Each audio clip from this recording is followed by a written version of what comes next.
अस्सलाम वालेकुम मोहतरम नाजरीन, आज हम आपको हज़रत यूसुफ़ अलैहिस्सलाम के वाक़े का पार्ट 3 सुनाने वाले हैं, जिसे सुनकर आपका ईमान ताज़ा हो जाएगा। अगर आप चैनल पर नए हैं तो काइंडली सब्सक्राइब कर दें और वीडियो को लाइक कर दें।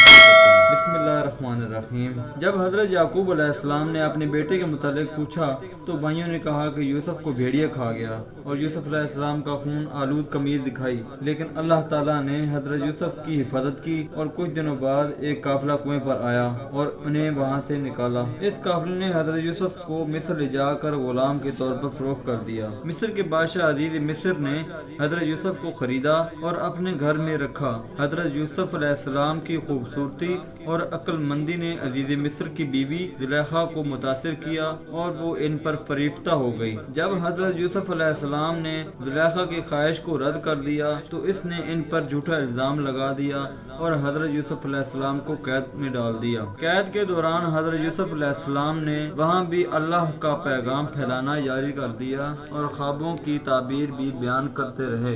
एक दिन बादशाह ने एक ख्वाब देखा जिसकी ताबीर कोई ना बता सका। हजरत यूसुफ अलैहिस्सलाम ने ख्वाब की ताबीर बताई और कहा कि मिस्र में 7 साल खुशहाली होगी और इसके बाद 7 साल कहत पड़ेगा। बादशाह ने हजरत यूसुफ अलैहिस्सलाम की ताबीर पर यकीन किया और इन्हें मिस्र के खजाने का वजीर बना दिया। हजरत यूसुफ अलैहिस्सलाम ने अपने इल्म और हिकमत से मिस्र के खजाने को बेहतरीन तरीके से संभाला और कहत के दौरान लोगों की मदद की। इसी दौरान हजरत यूसुफ अलैहिस्सलाम के भाई भी गल्ला लेने मिस्र आए। हजरत यूसुफ अलैहिस्सलाम ने इन्हें पहचान लिया मगर वो इन्हें नहीं पहचान सके। कुछ आजमाइशों के बाद हजरत यूसुफ अलैहिस्सलाम ने अपने भाइयों को पहचान लिया और इन्हें माफ कर दिया। हजरत यूसुफ अलैहिस्सलाम ने अपने वालिद हजरत याकूब अलैहिस्सलाम और खानदान को मिस्र बुला लिया और इनके साथ खुशहाली से जिंदगी गुजारी। हजरत यूसुफ अलैहिस्सलाम का किस्सा सब्र, तकवा और अल्लाह पर ईमान की एक बेहतरीन मिसाल है।